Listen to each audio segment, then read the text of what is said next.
Good.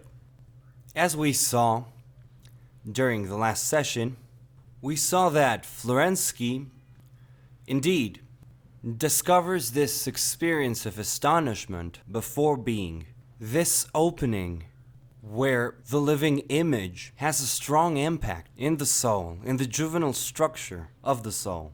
Now, we can say that Florensky also associates this experience with what we find mentioned on page 48, this phenomenon, right? This originary phenomenon that would come before our logical structuring. Or we can say that it's before our subjective representation. This word actually refers back to Goethe. In some research that he made about nature, he too perceived that there's something like, we could say, a world, another world, and one that would be beyond our rational possibilities, and therefore also beyond our own logical structuring, okay? Merleau-Ponty, likewise, in an extraordinary text called Phenomenology of Perception, talks about the world before knowledge. And why? Because this world before knowledge does not actually match our own human structures of organization and therefore also of knowledge, right? Knowledge would imply some kind of ownership and thus, in a certain way, also a distortion of this originary phenomenon that is powerfully manifested in its own shining. So, to put it briefly, we could say that this world, before knowledge, is precisely life itself. A life that won't allow itself to be captured in forced abstractions or logical impoverishment either. And the reason for this is quite simple. Because life is not a human invention. It is not a subjective product either. And so reality is not something that men have made. It's rather something that will enrich man, insofar as he allows himself to be fecundated by this supernatural reality. And so Florensky then says, this phenomenon later became the instrument of knowledge, in the category, in the fundamental philosophical concept around which everything is grouped and coordinated, around which all experience would be crystallized.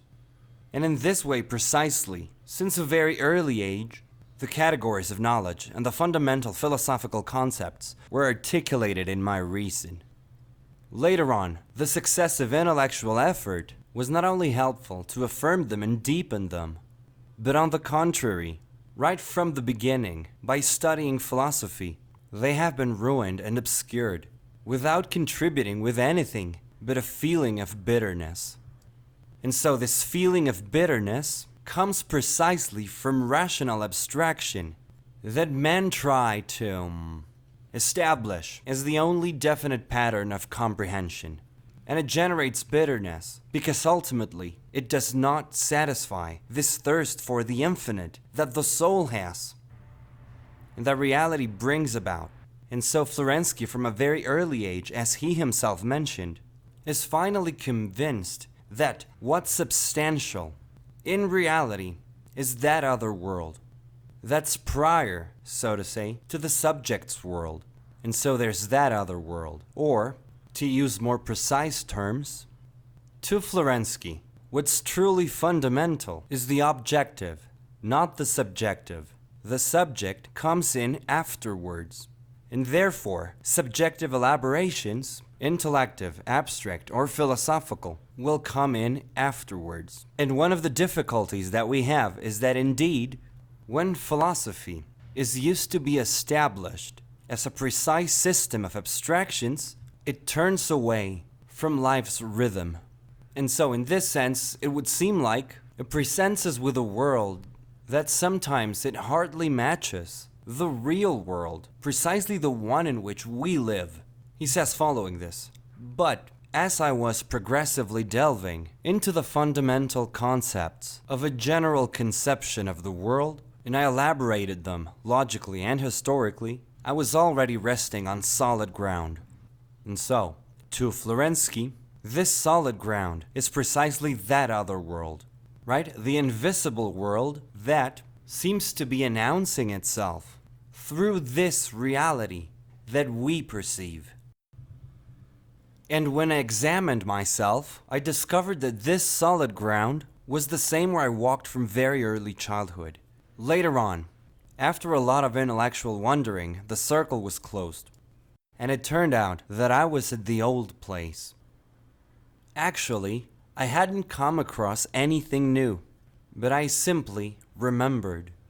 Yeah, I remembered the foundations of my personality that had been formed since my childhood, or speaking more fairly, it was the originary seed of all my spiritual developments, from the first lights of my consciousness. And so here we see how, before these first lights of consciousness, before, let's say, knowledge, there is recognition.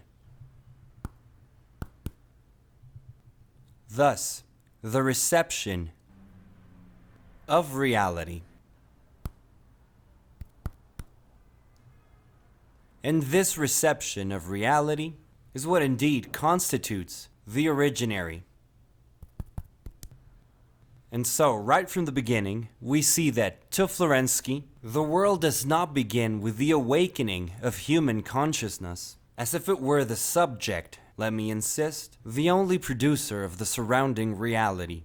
What happens, we could say in brief terms, is the following. Man forgets his origin. Man forgets where he comes from. He forgets, in this sense, what he previously received. And that's also why Florensky, as we said during the presentation, is the great guardian of memory. Because to Florensky, it's also about not forgetting the vital development of our entire life, and not to lose the foundation from which all this was established. Once this recognition, thus this reception of reality, which is what's originary in our life, is finally recovered, then we will ultimately be able to go from recognition to knowledge, but not the other way around. Knowledge wouldn't be then so much a reception of reality, but personal enrichment.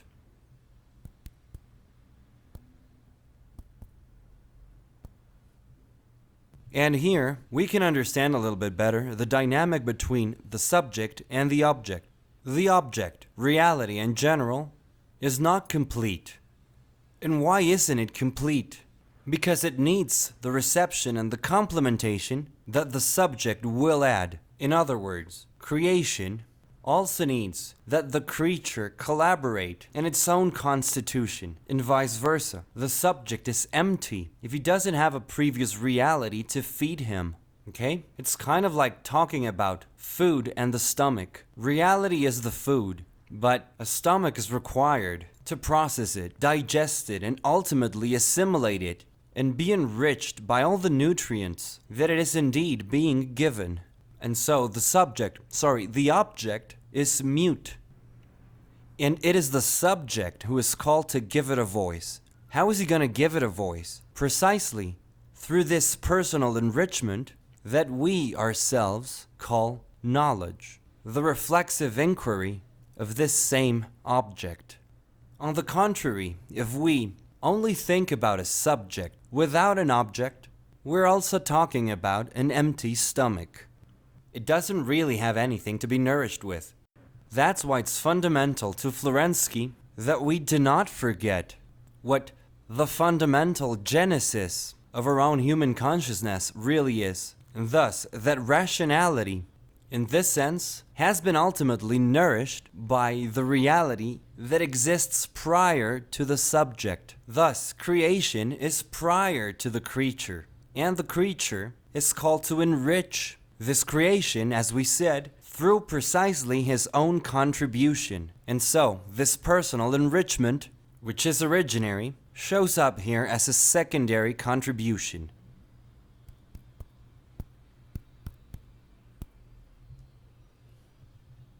It's not that they're divided, it's just that simply, they are ultimately called to access a superior unity. And so this would be, let's say, the superior unity that in this sense is being precisely sought for. And to Florensky, it is this this fundamental unity between the originary and the secondary, what defines the symbol in a clear way. The symbol is the reunion, ultimately, of these antinomies, the internal and the external, in an adequate formulation, in such a way that the symbol, therefore, appears as something bigger.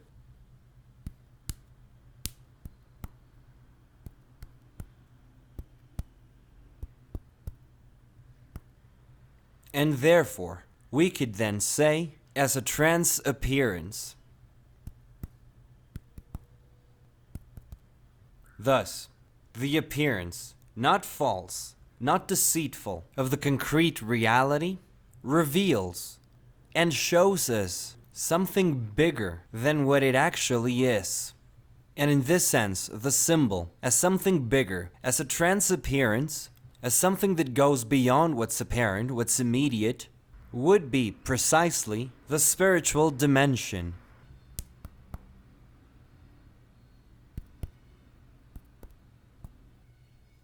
And this spiritual dimension does not at all nullify the material reality, but rather it enriches the materiality itself of everything that's been created, taking it to its primordial foundations. So it's not about an antithetical dualism, the material on the one hand and the immaterial on the other. It's about a symbol in which it is possible to reunite this spiritual dimension where the visible and the invisible come together in a full and concrete way. And so this transappearance, or that which is bigger, is precisely none other than a fundamental reunion. It's the integral vision. This reunion is the integral worldview.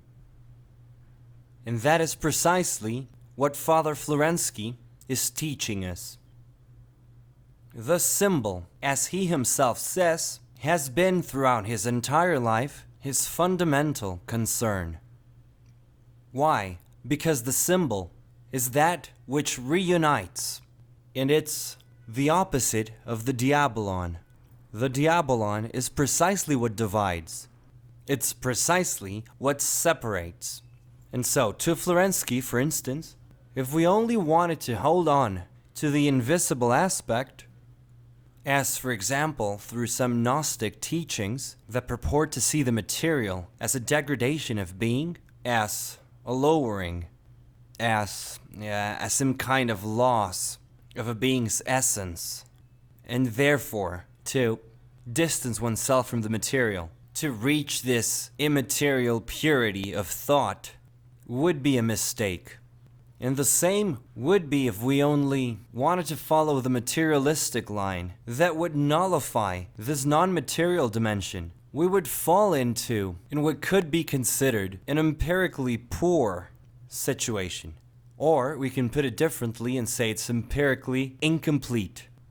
And in this way, thus, the symbol is the way, or perhaps the means through which Florensky will try to grasp and transmit to us the inexhaustible richness of everything that's real. And so the symbol, right, manifests this inexhaustible richness of everything that's real.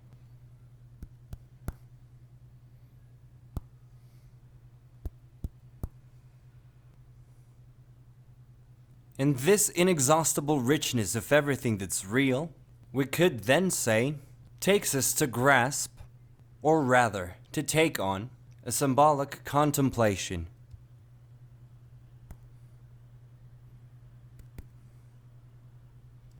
Or even, to intuit, we could say, that bonus, that plus, that is latent and present in a true and concrete way in reality.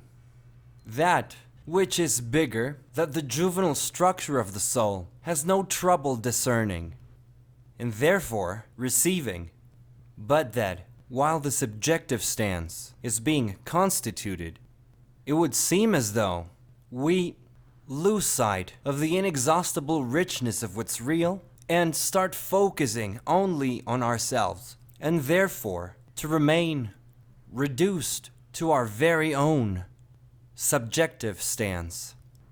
And that's why, if we use here some Kantian terminology, who is one of the philosophers that Florensky opposes the most, it says at the beginning of page 49, "Throughout my entire life, I have essentially pondered upon only one thing, on the relationship of the phenomenon and the noumenon, and the discovery of the noumenon in the phenomena, on its revelation, on its incarnation."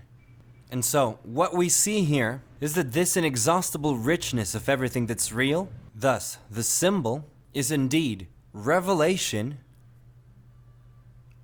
and incarnation. The symbol, in this sense, as revelation, is discovery. The symbol removes that which ultimately covers, or this veil that covers God's face, as Griffith said in that text that we read last time, in that passage. This revelation removes the veil that covers, let's put it like this, our immediate perception, showing us, or let's say, making the other world manifest, the invisible world. And the incarnation of the symbol means that now, precisely, this manifestation, being exposed, reaches a real level of realization.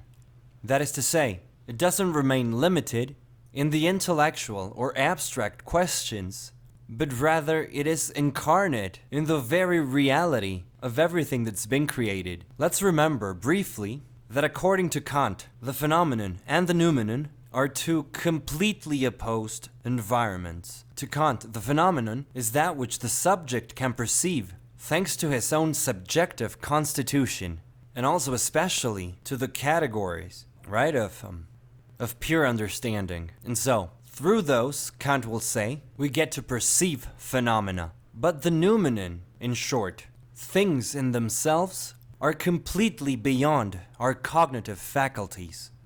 Or again, to Kant, we can know the phenomenon, the phenomena, but the essence of the phenomenon is beyond our knowledge capacity.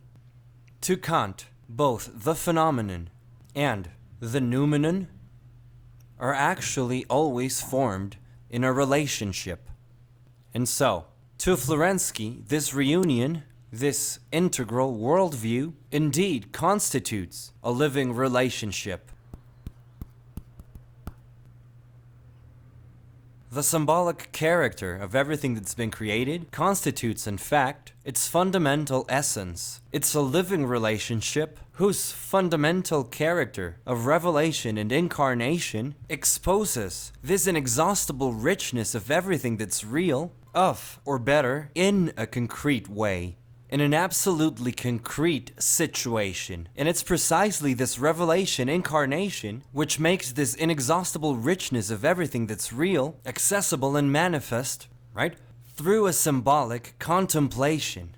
Thus, the fundamental conjunction, both of primordial recognition and of the later knowledge, that, or about which, we, in this sense, a participation of men.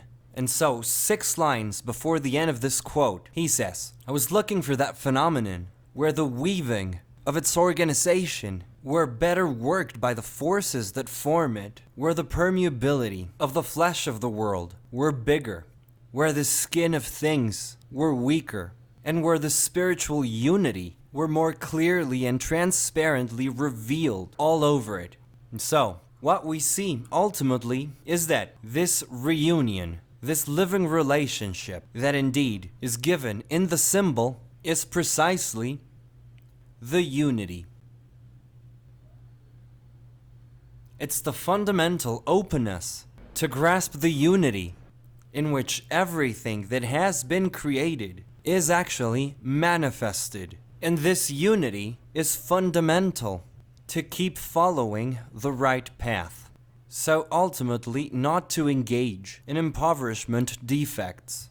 For example, as in supposing that everything is physical, material, or the opposite of supposing that the fundamental is metaphysical, immaterial, and renouncing one of these two aspects. This, to Florensky, is a big mistake. We have to incorporate, as we have been saying, we have to incorporate into this integral worldview the symbolic dimension, which is the spiritual unit that really belongs to the whole order of what's real.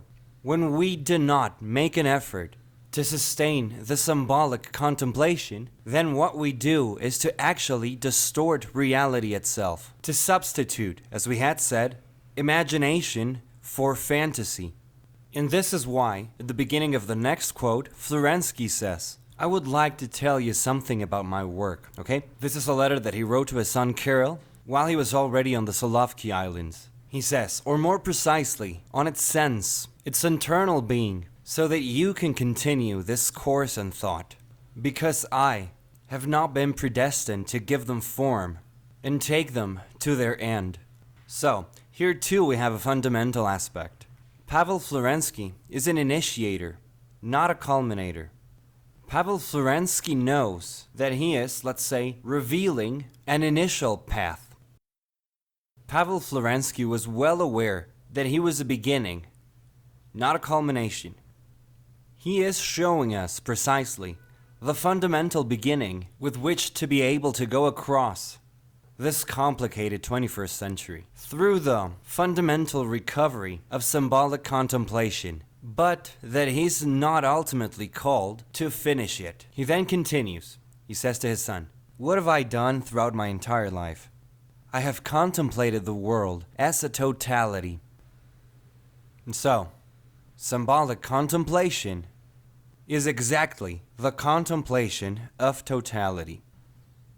And I repeat, it's very complicated for us nowadays to have access to this symbolic contemplation because we're already quite used to the fragmentation, to this fragmentation regarding all fields of our lives that leads to tremendous amount of trouble when we try, for example, to grasp this totality, right? This full symbol. For us, it's much easier to grasp only parts, to relate to fragments, and completely miss the force of the totality there through any of its manifestations. Balthasar also mentioned this when he said that it was necessary to grasp the whole in the fragment, to always grasp this totality that encompasses everything in a superior reality, okay? In something, as we have said, of spiritual height.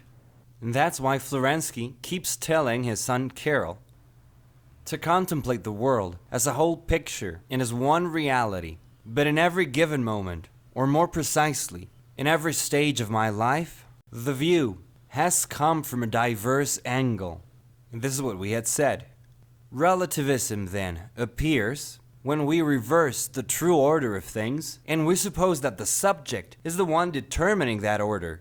For instance, we now say that every head is a world, or that everything depends on the point of view from which it's being perceived. Everyone will take on his or her own stance, so to account for this reality. Florensky reminds us that he has taken a diverse angle for every stage. And why a diverse angle? Because reality is in this sense inexhaustible, precisely because it's a unity that we cannot entirely dominate. And this requires an enriching approach through diverse perspectives. And here, we can also somehow perceive the phenomenological character that Florensky has. For example, to Edmund Husserl, the founder of phenomenology, the fundamental thing was to go back to things themselves, at least the first Husserl, the one of the logical investigations. And what did this mean? That I grasped the inherent force of the phenomenon. And to retain my initial receptive role, trying to grasp the manifestation that the phenomenon is giving me according to its current state. So, I can contemplate a phenomenon, but it's not the same thing, for example, to watch this bottle like this, or this way or this other. It wasn't I that changed. It's the object that's offering me a different perspective, right? I think it's kind of what some painters sometimes do. They see a canvas, and they try to picture it from different angles, as if they were trying to adapt to that which is inviting them. Or, like some people sometimes do, I don't know if they are interested or what, that visit a museum, that step back, they see things from here, from there, ducking, rising. But there, I actually think that the opposite is going on, is reducing everything to that perspective, but not to Florensky. Or in other words, to Florensky, the symbolic contemplation means to always go back to the very source and drink new water, fresh water. That's it. The return to the original source for the true meaning of all things. Thus, the integral world, right? It's the same source, yes, but it's a fresh water. It's a new water. It's a different donation. And he says in the last 4 lines, this change, right, these diverse angles, is due to the relentless dialectic of thought. Thus, the change of surfaces from where one investigates, remaining in the orientation of the world as a totality. So, what is it that frees Florensky from relativism to always have totality present? Because from this totality, from taking this totality as the only thing that's real and truly present, then the diversity of angles will only be increasingly showing us different aspects of this totality. And so, to Florensky, the totality will be increasingly addressed through diverse aspects. And these aspects, indeed, entail then perspectives. But watch out, these aren't perspectives that will invite us to change this precise fundamental orientation.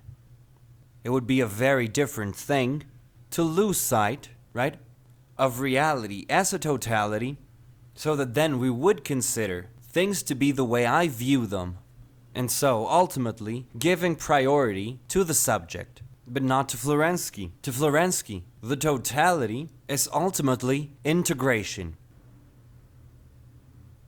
And when taking this totality into account, this relativistic perspectivism disappears, because now it's about a different thing. It's about these aspects, which are being revealed and discovered little by little, entailing and inviting us to take the proper perspective. It's a bit like, let's give an example, an image. When viewing a wide landscape and you point something to someone who doesn't see it because it's at a distance, you have to change his perspective. Come here, look down, it's right there, right there. And so it's about finding the right spot to have a better perception of that which comes from there, which would be precisely this totality as a full integration. And as we have already mentioned here, as a unity. Alright? Is it getting more complicated, or are we doing okay? Good. It says on page 50, at the end of this quote, they would always be looking at the apparition, the manifestation of what's general. And so here's the fundamental aspect. These things, right, that transmit to us, that reveal to us reality itself, and also these perspectives are actually deeply linked to the manifestation of what's general.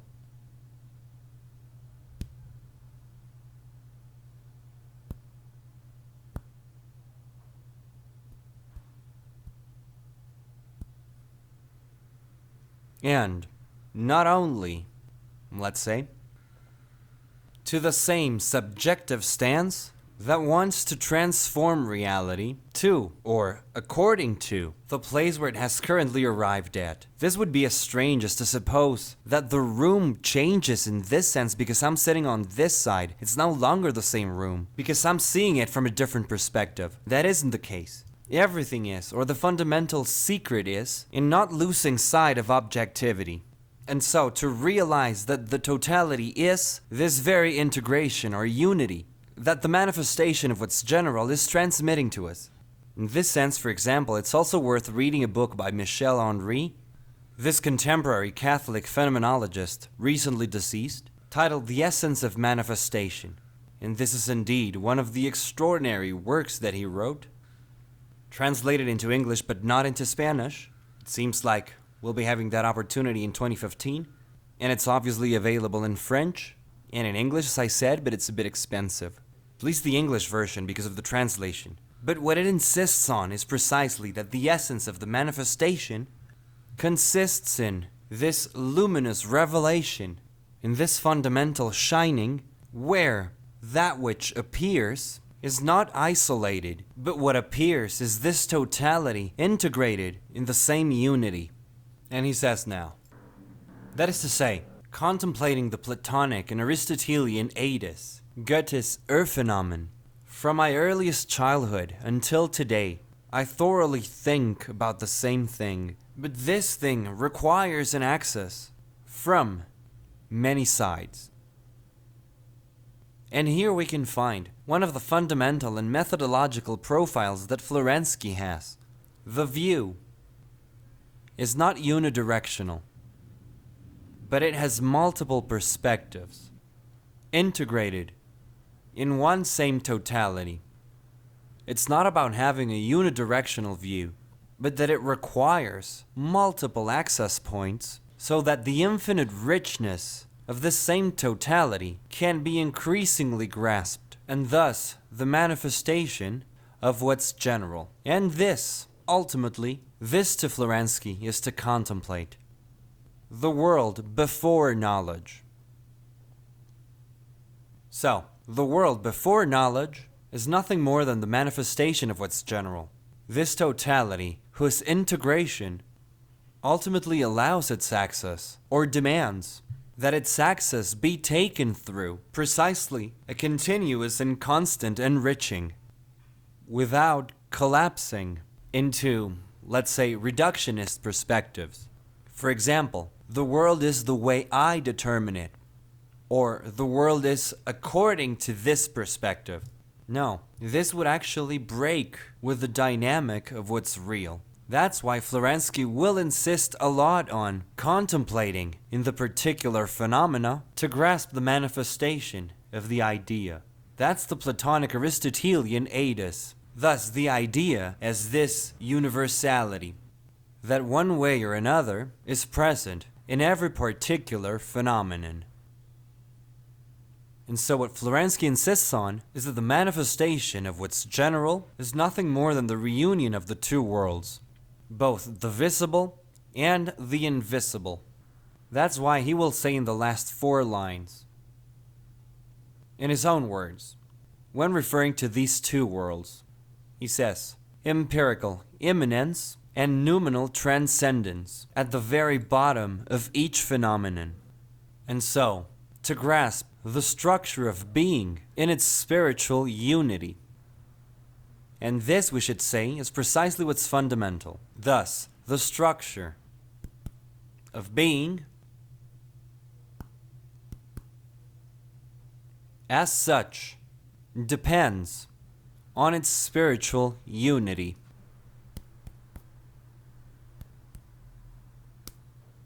In such a way that thus, this structure of being that is founded on this fundamental unity is precisely the one that we can grasp through the symbol and its fundamental demands of enrichment, of acceptance, of reception. And this symbol then, likewise, requires that the contemplation overcome division. The symbol demands integration. I don't know if I got the right spelling. Okay.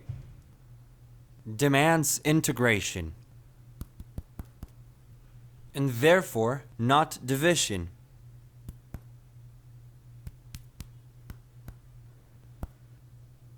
The dynamic itself of the symbolic is precisely this demand of integration.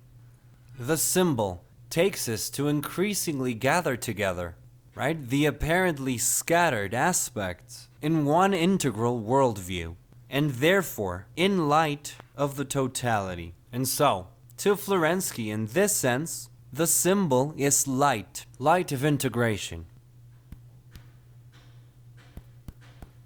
Completely opposed to the darkness of division. In this sense, we could say that if the symbol demands integration and therefore rules out any possibility of division, the fact of accessing the symbolic path also entails the access into this light of fundamental integration. And so the symbolic brings the light of the whole, the light of totality. It takes us to the light of unity, right? Light of integration, and therefore illumination of unity.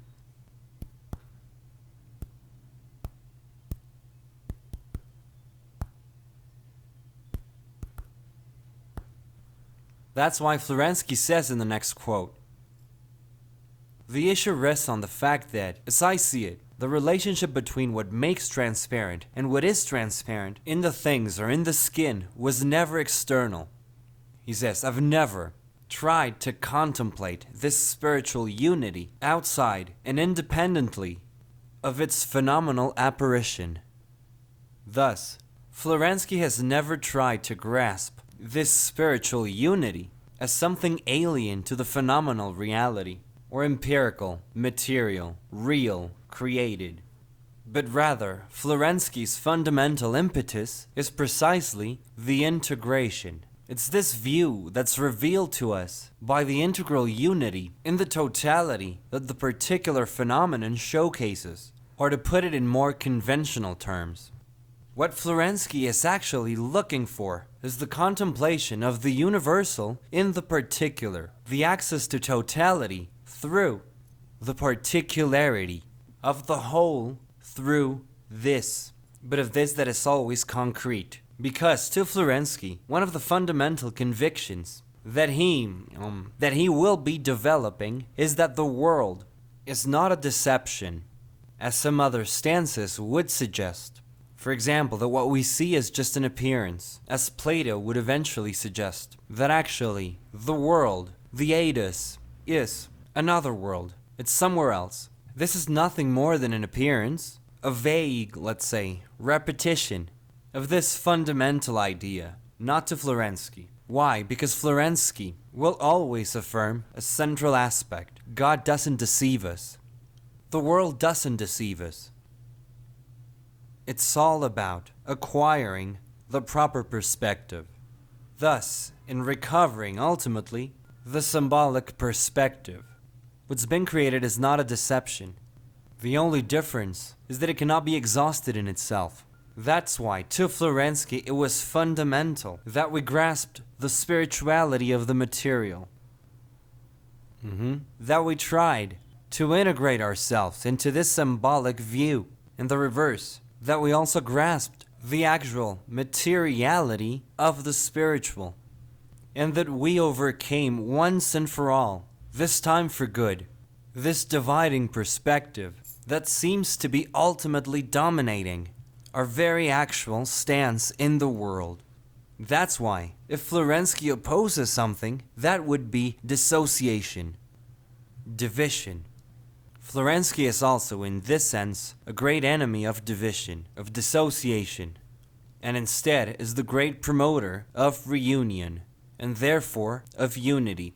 In this sense, we are also before a great promoter of ecumenism, right? Of the overcoming of the alleged divisions that actually are nothing more than errors in contemplation. Thus, lack of depth, the fact of not going ultimately to the essential.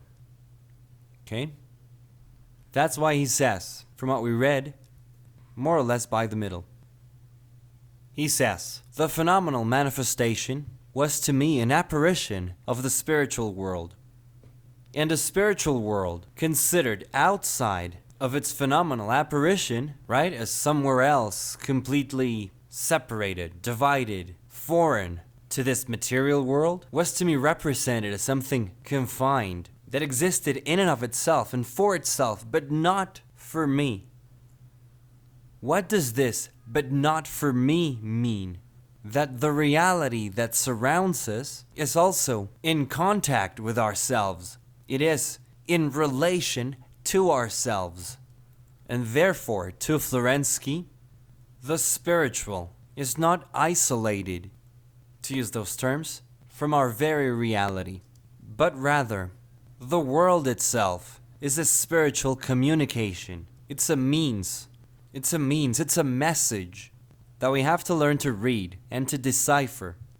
Right? The world in general is this message in which we have to grasp the full content. It's not enough to just pick a fragment and with that or from that to try to rebuild the whole. No, it's rather that we give up our own reductionist perspectives, which are insufficient, and we understand that the world is something, but not everything. The world is something, not everything. The totality is, or the world has, so to say, its fundamental role within this totality, but it doesn't exhaust it. Why? Because the world, being immaterial, also has this immaterial dimension, just to say, this totality, right? This dimension, as Florensky says, which is spiritual.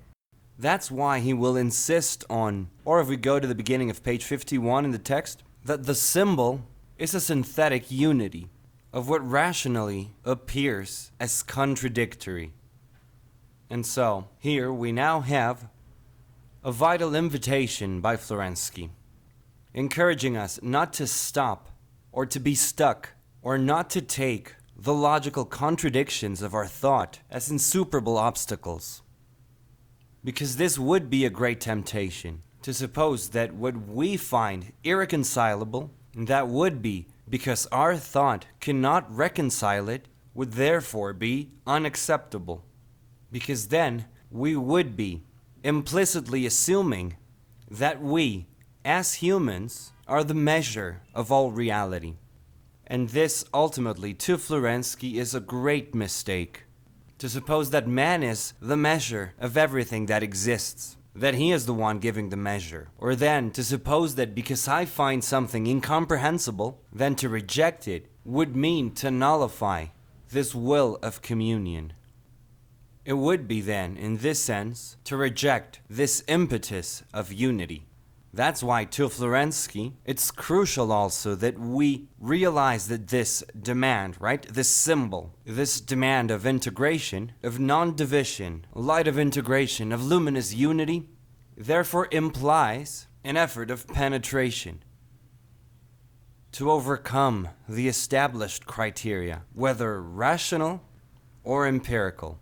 And so, to Florensky, if we look at it, the symbol, in this sense, is penetration. It's entry. It's to enter. That's something which is bigger, whose initial path begins in the concrete, and there we will be discovering it. We will finally start to get into communion with this totality, and in such a way that this entry is a spiritual entry. And so, to Florensky, it's not about setting the empirical or the rational aside. It's about bringing them together and taking them to a much more elevated height. Such a height that can only be accessed through the spiritual.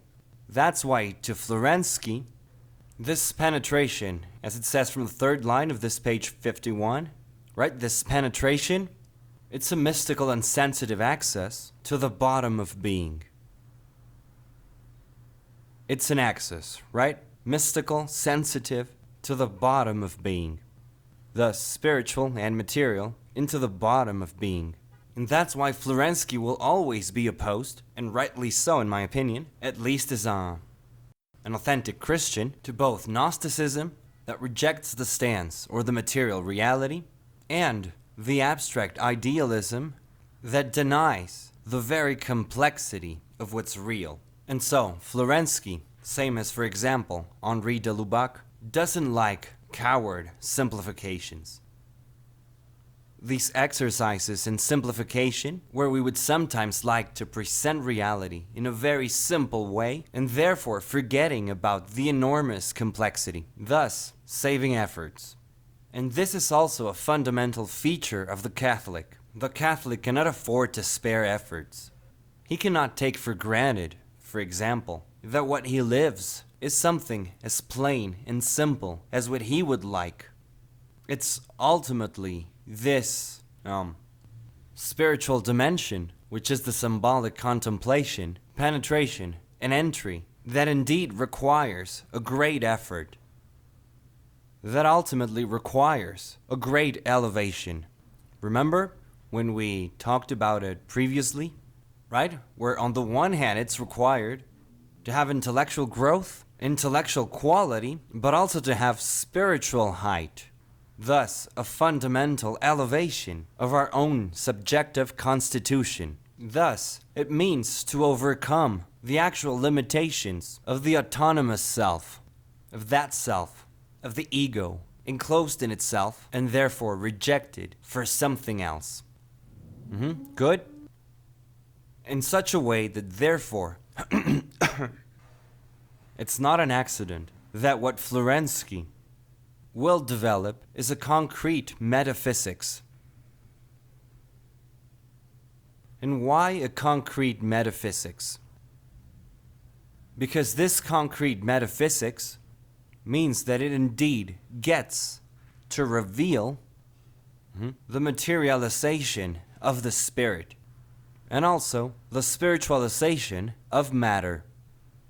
This would be, then, the concrete metaphysics. He, for example, puts what we're mentioning in very simple terms. The last two lines of this quote, Florensky says, "I wanted to see the soul, but I wanted to see it incarnate." On page 51. Do you see it, the last two lines? He says, "I wanted to see the soul, but I wanted to see it incarnate." And so nothing about the soul is a completely inaccessible reality or incompatible in this carnal or material situation, right? It's so much as saying, I wanted to see the idea, the invisible, but I want to see it in the material, in the visible, right? This hope of a will of communion.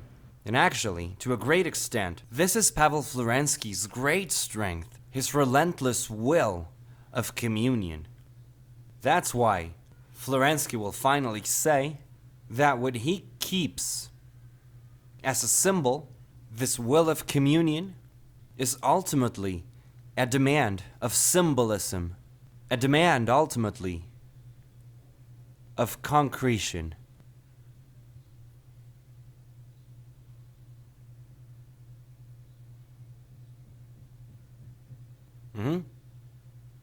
Okay? We're gonna leave it here, and so that in the next session we can still try to go deeper, precisely into this demand of symbolism, the symbolic dimension that Florensky will be gradually developing and very deeply. Do you agree? Good. Thank you. In the name of the Father, the Son, and the Holy Spirit. Amen.